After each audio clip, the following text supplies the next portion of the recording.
So we've got a lot of work left to do. This is going to take a very, very long time, but I think Steve Witkoff, Jared Kushner, and Admiral Cooper behind me have done an incredible job.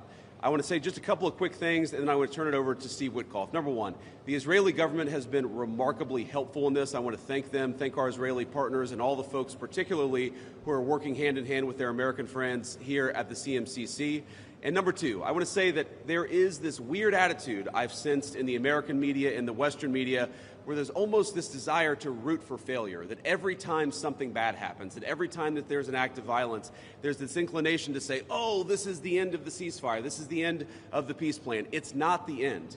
It is, in fact, exactly how this is going to have to happen when you have people who hate each other, who have been fighting against each other for a very long time. We are doing very well. We are in a very good place. We're going to have to keep working on it, but I think we have the team to do exactly that. So with all thanks to our partners, both in Israel but all across the Gulf Arab states, Indonesia, the Turks, we are doing an amazing thing here, and I'm particularly proud of the American troops working at the command center who are coordinating this effort and making it possible. So with that, I want to thank Ambassador Steve Witkoff and turn it over to him to say a few things, and after everybody's said a few words, we'll take some questions. Thank you, guys. Steve? Well, thank you very much, Mr. Vice President. We're really proud of what's happened here. It's an amazing effort. It's a great coordination between our partners. We have a great team. Signing this deal up was a challenge in and of itself, but the implementation, that's where it really is going to be the most important. And I think we are exceeding where we thought we would be at this time. I think the Vice President has come out here. He sees that. The Secretary of State will be out here.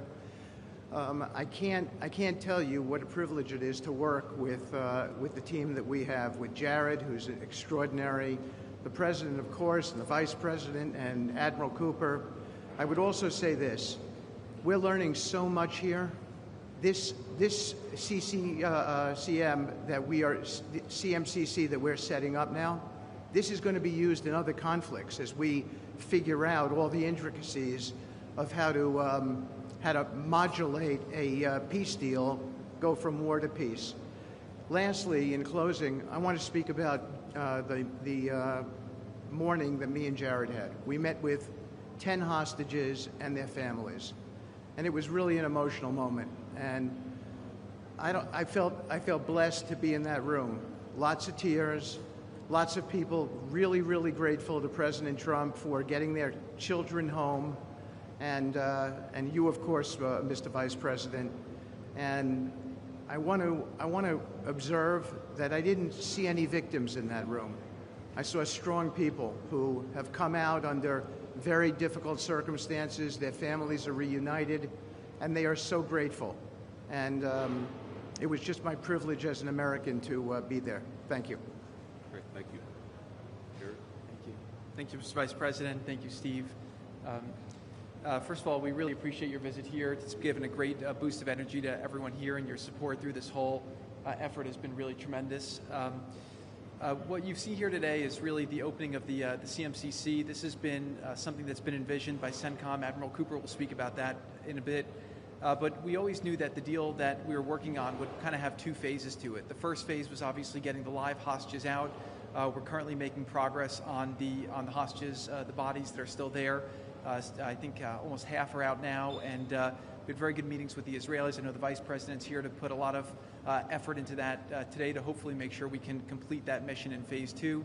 At the same time, the humanitarian aid, there's actually been surprisingly strong coordination between the United Nations and Israel, which is something that we've been able to help synthesize, get each other to air their concerns and to find out how we can do it better so that the aid reaches the people in Gaza and doesn't go into the wrong hands there. Finally, I'll say that there has already been a lot of efforts over the last years by really concerned people to think about what happens next in Gaza. And there's a lot of great things happening here. More will be released in the coming days. But the most important thing here is to figure out how you really get a good deconfliction coordination center. This really has been a startup. There's been a lot that's been done. It's amazing to think it's only been a week, but I actually, with the pace of work and the commitment of everybody, I think in a week from now you'll see even more progress. I want to echo what the Vice President said about how a lot of people are getting a little hysterical about different incursions one way or the other, but what we are seeing is that things are going in accordance. Both sides are transitioning from 2 years of very intense warfare to now a peacetime posture, and really thanks to Admiral Cooper, CENTCOM, and the CMCC to try to build that deconfliction mechanism in order to make sure that we can get to a proper de-escalation. We have some flags that we put up here. This is not fully representative of the countries that are here. It's happening very rapidly, that people are agreeing to come on board, agreeing to help. People really want to be a part of this, and it's just happening very, very quickly. So we'll try to continue to give the updates as it progresses, but really just thank you to the entire team here who's made all this possible. It's been a lot of sleepless nights, around the clock effort, and it's really been great coordination because everyone believes that it is possible to create something better in Gaza, and we have to believe it, we have to work hard for it, and if we all work hard to do that, then I do believe a great outcome is possible. Thanks, Jared. Admiral? Well, Mr. Vice President, thank you for joining us here today at the CMCC. Consistent with our Commander-in-Chief's direction, this facility will be the hub for the delivery of everything that goes into Gaza as we look to the future, delivering on the Commander-in-Chief's commitments. 200 of America's sons and daughters who wear the cloth of the nation have stepped up and are serving here. I just couldn't be prouder, and I know that you are as well. Thank you so much. Great. Thanks, Admiral. And gentlemen, we'll take a few questions now. Sir.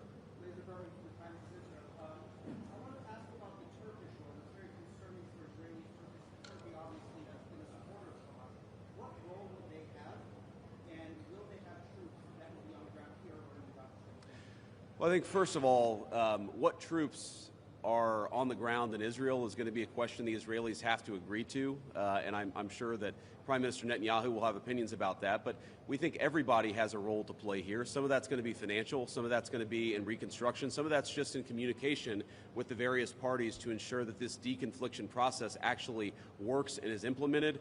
We're not going to force anything on our Israeli friends when it comes to foreign troops on their soil, but we do think that there's a constructive role for the Turks to play, and frankly, they've already played a very constructive role. We're very grateful for that. And you asked, they've supported Hamas in the past. No one who is a party to this conflict can look in the past and not point at something that they don't like or that they disagree with. Everybody who's been involved in this conflict can point at one other person. One of these flags can point at another flag and say, we hate that person for various reasons. The way that we're going to get to peace is to focus on the future, which is what the President of the United States has asked us to do. And we think everybody here is very willing to do that and is very eager to engage in that effort. Ma'am.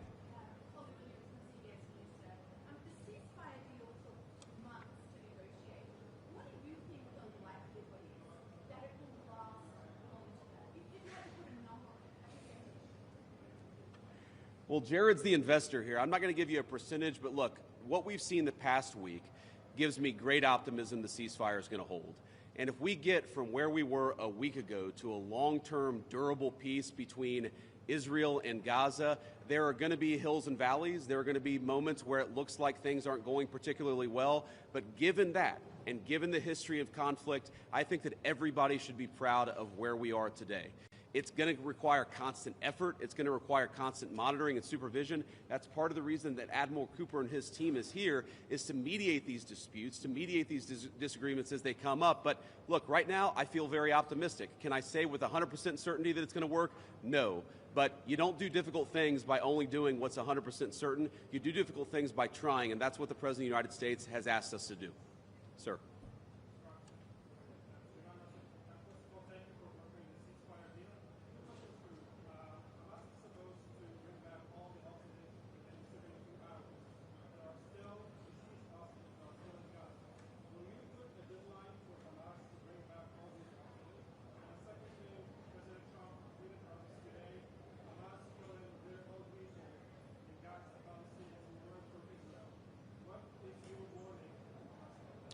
Yeah, so Steve, I'm going to ask you to follow up here, but let me say just a couple of words about the deceased hostages. I mean, one of the stations that I met with, one of the groups that's working on this that I met with earlier, they actually have a photo of the 15 deceased hostages who are still in Gaza.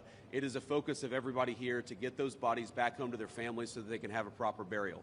Now, that said, this is difficult. This is not going to happen overnight. Some of these hostages are buried under thousands of pounds of rubble. Some of the hostages, nobody even knows where they are. That doesn't mean we shouldn't work to get them, and that doesn't mean we don't have confidence that we will. It's just a reason to counsel in favor of a little bit of patience. This is going to take a little bit of time. And look, our warning to Hamas is very straightforward. The terms of the 20-point plan that the president put out there is very clear. It's supported not just by Israel, but by all of our Gulf Arab friends. It's that Hamas has to disarm. It's that Hamas has to actually behave itself. And that Hamas, while all the fighters can be given some sort of clemency, they're not going to be able to kill each other, and they're not going to be able to kill their fellow Palestinians. Now, again, that's going to take a little bit of time. We're talking about how to set up the security and humanitarian apparatus to put all this in place. But right now, where I stand, I feel confident that we're going to be in a place where this peace lasts, where it's durable. And if Hamas doesn't cooperate, then as the President of the United States has said, Hamas is going to be obliterated. Steve, do you want to add anything about the hostages? I think you said it, sir. Okay, great. Ma'am.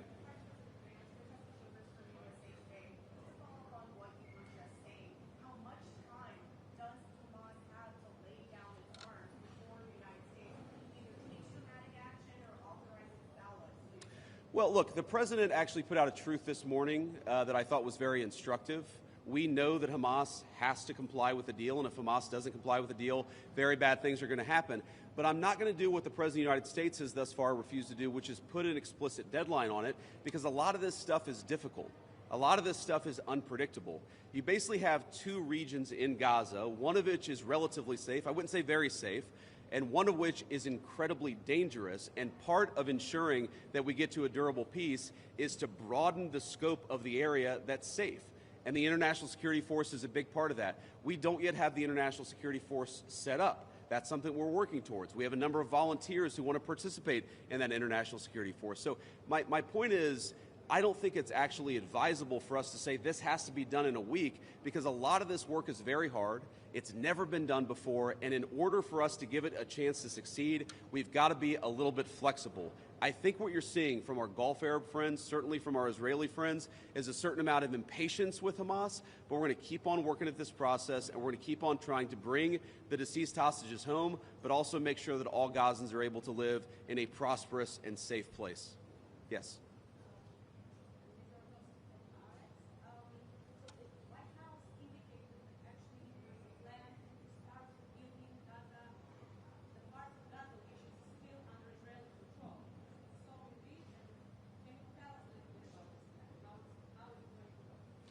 Yeah, Jared, you want to say a few words about that?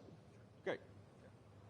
So, first of all, no reconstruction aid, no reconstruction funds will be going into areas that Hamas still controls. And as far as the demilitarization goes, once the ISF is up, there needs to be a security force that they can feel safe from, that in order for it to be the transition to be complete. So that needs to happen. There are considerations being happening now in the area that the IDF controls, as long as that can be secured, to start the construction as a new Gaza in order to give the Palestinians living in Gaza a place to go, a place to get jobs, a place to live. So that's one of the many things being considered. Right now, again, there's been several work streams that have occurred over the last years. Those are all being synthesized and updated here at the center, and then they'll go before President Trump and the Board of Peace to get recommendations on what to build, how to phase it, but that's definitely something now that's being very strongly considered. Great. Sir? Oh, sorry. Why don't we do the guy in the back, and then we'll do you in the blue jacket. Thank you. Go ahead. Could you speak up for me?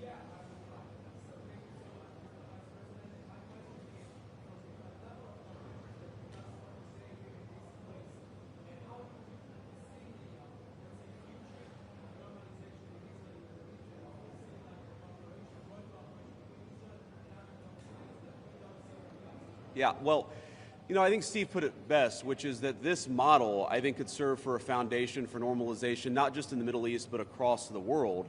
Because what we're taking, again, is a long-term, protracted conflict with two enemies who really don't like each other, and we're actually creating a model that can lead towards sustainable peace. Now, we know that a lot of our Gulf Arab friends would like to have normalized relations with Israel. We know that getting this peace on a sustainable pathway is sort of the critical first step of that. But look, I feel very optimistic about where we are. Knock on wood, you never know how this stuff is going to go. But given what I've seen, given the incredible talent and effort that's going in to the reconstruction of Gaza, to the long-term security of the Gazans in that territory, I feel very good about where we are. And again, if we get this right, I really do think it's going to be a domino that leads to a lot of further peace all across the region. Sir.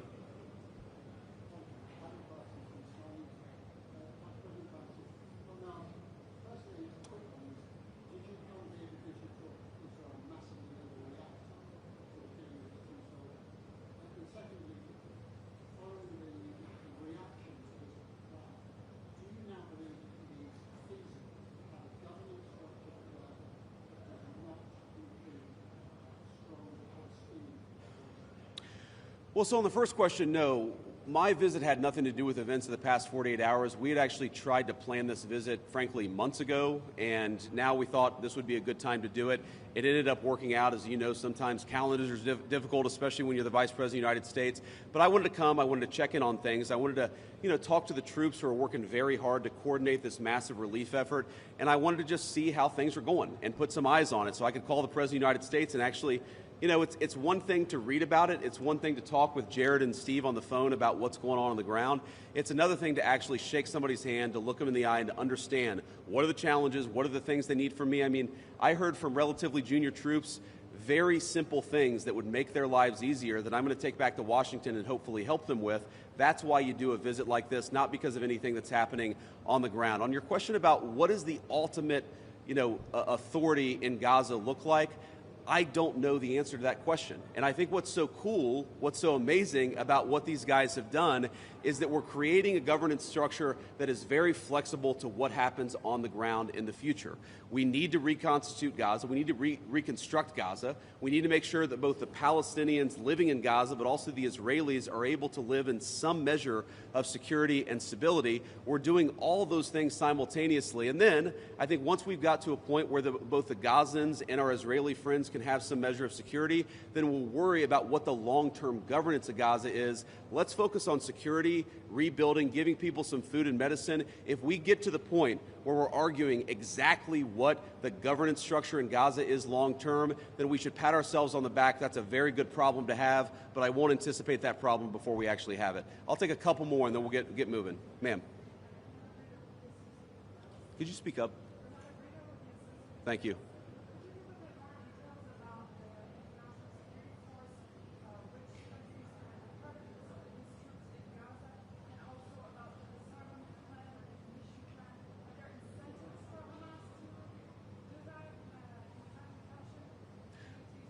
Well, the incentives are that unless Hamas disarms in accordance with the agreement, very bad things are going to happen, right? And also the incentive is that if they disarm, there is a better future for everybody on the other side of it. But in terms of the international security force, Steve and Jared, Admiral Cooper, are working on that very issue right now. Remember, this peace deal was struck under the president's leadership literally a week ago. The hostages were returned, 6 days ago, 5 days ago? So we're in the phase now where we're actually starting to conceptualize what that international security force would look like. I think it's important for Americans to know a couple of things. Number one, there are not going to be American boots on the ground in Gaza. The President of the United States has made that very clear. All of our military leadership has made that very clear. What we can do is provide some useful coordination. How do you take, the Gulf Arab states, plus Israel, plus plus the Turks, plus the Indonesians, how do you actually get those folks to work together in a way that actually produces long-term peace? The only real mediators are the United States of America. And so that's the role that we're going to play. I think the American people should be proud of it, but they should know that there are going to be no American boots on the ground in Gaza. Sir, in the back.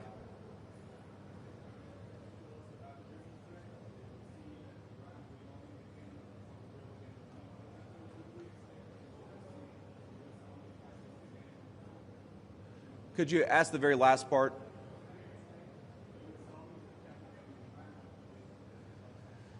Well, I'm not going to make any announcements here today. The President of the United States has been very clear about our policy with regards to Iran. It's that he actually wants Iran to be prosperous. He wants to have good relations with the Iranians, but they cannot have a nuclear weapon.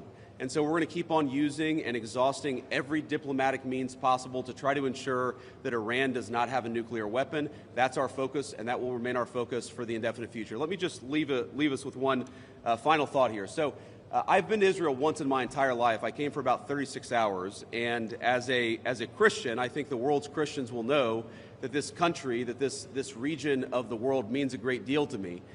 And at some point today, I hope to go, or at some point in the next couple of days, I should say, I hope to go to the Church of the Holy Sepulchre, which Christians believe is the site that Jesus Christ was crucified in. And I know that Christians have many titles for Jesus Christ, and one of them is the Prince of Peace. And I'd ask all people of faith, in particular my fellow Christians, to pray that the Prince of Peace can continue to work a miracle in this region of the world. I think that we have made incredible strides over the past week. We're going to have to make a lot more, but I think with your prayers, with God's providence, and with a very good team behind me, I think we're going to get it done. Thank you all. Take care.